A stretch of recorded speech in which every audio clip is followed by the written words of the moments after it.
21세기 아카이브입니다. 저희는 방대한 데이터 속에서 현대사의 중요한 순간들을 포착하고 기록합니다.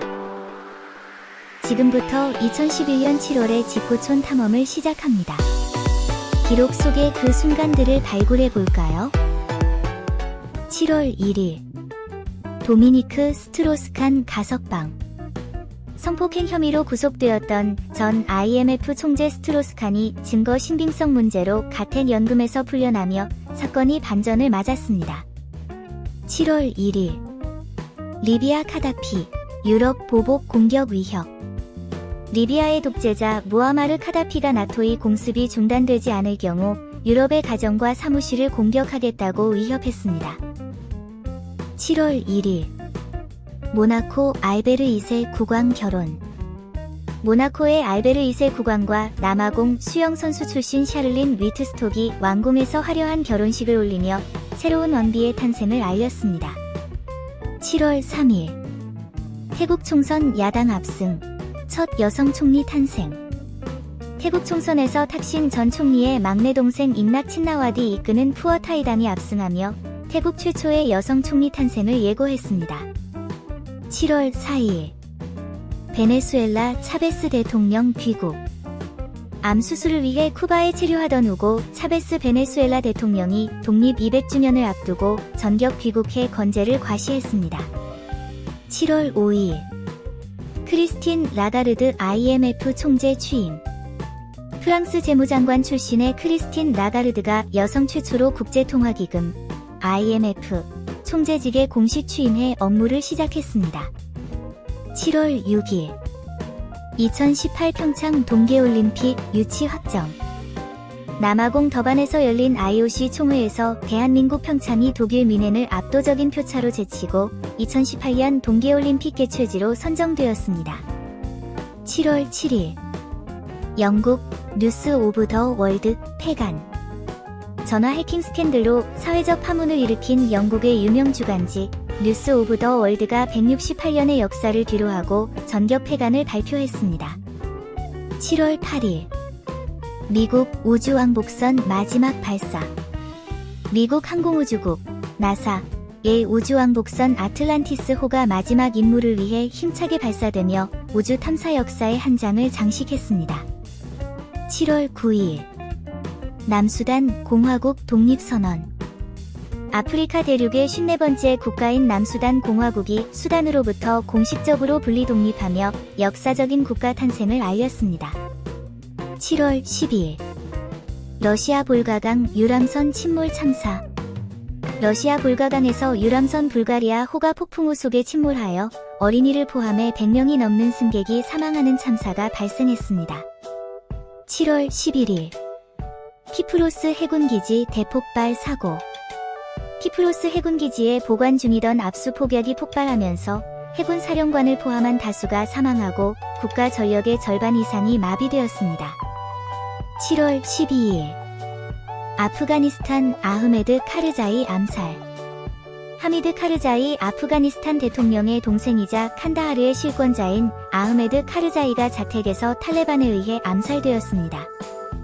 7월 13일 아이슬란드 화산 재분출 우려. 아이슬란드 남부의 화산 활동이 다시 감지되면서 지난 하반기와 같은 항공대란이 재발할지에 대해 전 유럽이 긴장하고 있습니다. 7월 13일 인도 뭄바이 연쇄 폭탄 테러. 인도 경제의 중심지 뭄바이의 번화가 세 곳에서 연쇄 폭탄 테러가 발생해 수십 명의 사상자가 발생하는 비극이 되풀이되었습니다.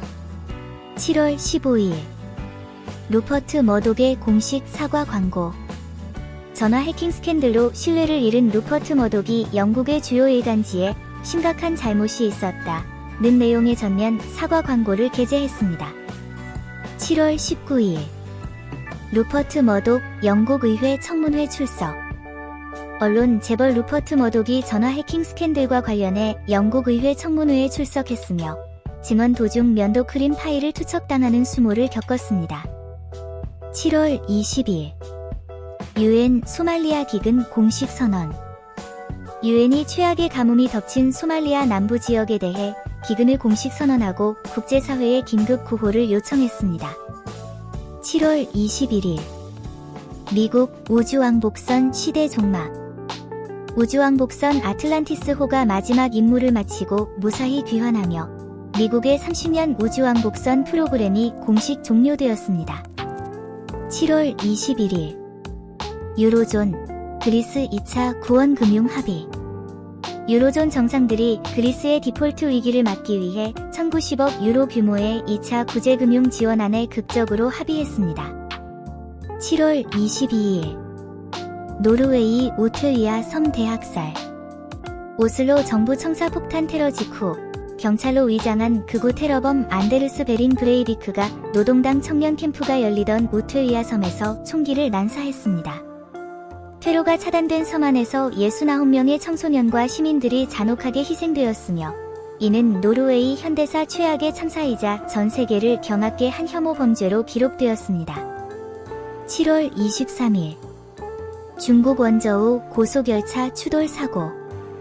중국 저장성 원저우에서 고속열차 2대가 추돌 후 탈선하여 수많은 인명피해가 발생했으며 중국 철도 안전에 대한 비판이 거세지고 있습니다. 7월 26일 모로코 군용기 추락 사고. 모로코 남부 산악지대에서 군용 수송기가 추락하여 탑승객 80명 중 대부분이 사망하는 안타까운 사고가 발생했습니다. 7월 27일 대한민국 수도권 집중호우 및 산사태. 중부지방의 기록적인 폭우로 서울 우면산에서 발생한 대규모 산사태가 인근 주택가를 덮쳐 큰 인명피해를 낸 가운데 강남역 일대마저 완전히 침수되어 차량 수백 대가 물에 잠기고 도심 기능이 마비되는 등 수도권 전역이 유례없는 수해를 입었습니다. 7월 28일 리비아 반군 사령관 압둘 파타 유니스 피살. 리비아 반군 세력의 군사사령관인 유니스 장군이 의문의 피격을 당해 사망하면서 반군 내부 결속에 비상이 걸렸습니다. 7월 31일 시리아 하마 라마단 대학살. 시리아 정부군이 반정부 시위의 거점인 하마 시를 탱크로 진압하며 하루 동안 100명이 넘는 민간인이 사망하는 유혈 사태가 벌어졌습니다. 콘텐츠를 제작하는 과정은 항상 도전의 연속이지만 여러분이 남겨주시는 댓글과 피드백 하나하나가 다음 콘텐츠를 만들 수 있는 가장 큰 원동력이 됩니다.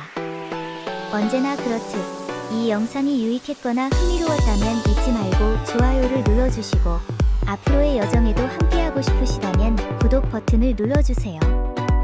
여러분의 좋아요와 구독은 저희에게 정말 큰 힘이 됩니다.